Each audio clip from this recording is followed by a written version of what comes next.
took all the existing designs at Wilson Audio and we thought, what have we learned and how can we make it better? Is it even possible to make it better? That was a scary goal for us. But you know what they say, if your goals don't scare you a little bit, they're not big enough. This product is not an autobiography of Darryl Wilson and my space in the loudspeaker design field and what we can do with Wilson Audio. This is the autobiography of Wilson Audio.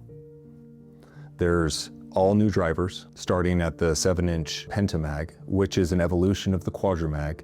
And instead of using a 4-inch upper mid-range, we decided to go with the Dome 2-inch upper mid-range. Then the Convergence Energy tweeter is redeveloped. The back end is redesigned, and we're using a new SLS printer to create geometries that we just couldn't do before. The rear firing tweeter is all new, and the woofers are completely new.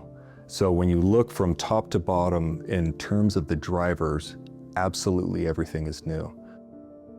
We have all new components in the crossover, and we continue to push what's possible in the capacitor manufacturing side because we happen to have a capacitor manufacturing department.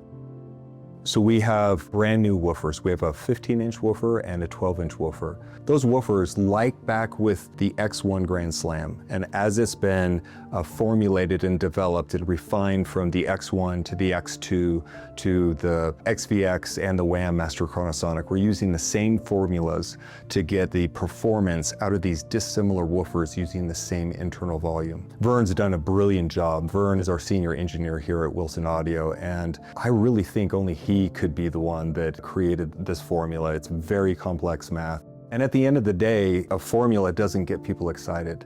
When you sit down and you push play or you drop that needle and you feel the music, that's why we do what we do. And this product is by far the most accurate product that Wilson Audio's ever made, and is the most accurate product available in the loudspeaker market. So the Gantry is the movement of the whole speaker. It's what allows it to adjust each of the components to align all the drivers so that the sound that comes out is as accurate as it can be. The goal with this speaker is to make it even better than the Wham or the XVX. We did that by simplifying the components on it so that you wouldn't have to remove any parts to put other ones on to adjust things. Everything's integrated into the system. You adjust it as it is, and then you lock it down so that it can't move. So part of this is making it not only a structural entity that works really well for the system, but also making it aesthetically pleasing, something that's fun to watch, something that's really cool to use and easy to use. And so you'll see mechanisms on the side, gears, bearings, mechanical systems that all work in harmony with each other to get everything where you want it positioned. So the adjustability within a certain range is nearly infinite, that there really is any position that you can lock it down to. The adjustability is important in the system because every person sits at a different position. Their ear height is at a different height, their distance is at a different distance. A room effect has its own effect on the speaker system. So all of that allows you to adjust to a person, to a sitting position for that custom setup.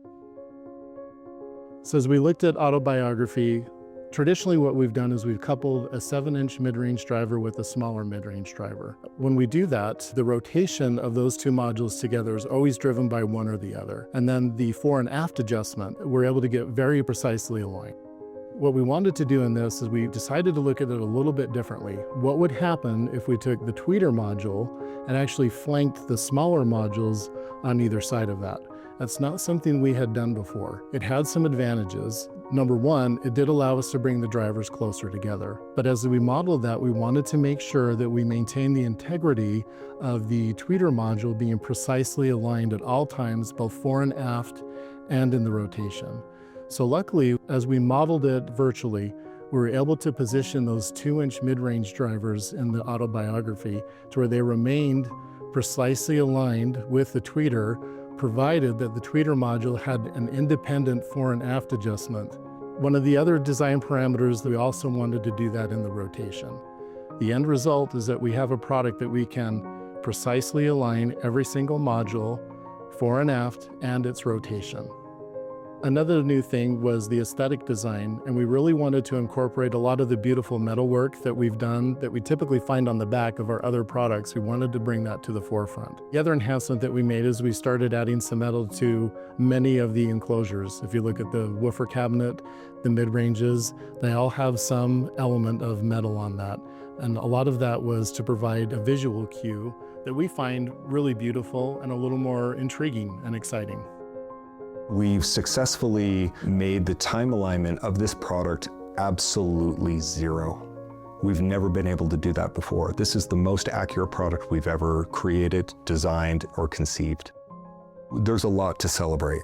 Talk about a complex product. There are over 1,800 individual pieces that have to be touched by at least 2 craftspeople's hands before it's fully built up, manufactured, and shipped. So we are very proud of this product. It's exceeded our expectations. It's a thing of visual beauty, in my opinion, and sonic beauty.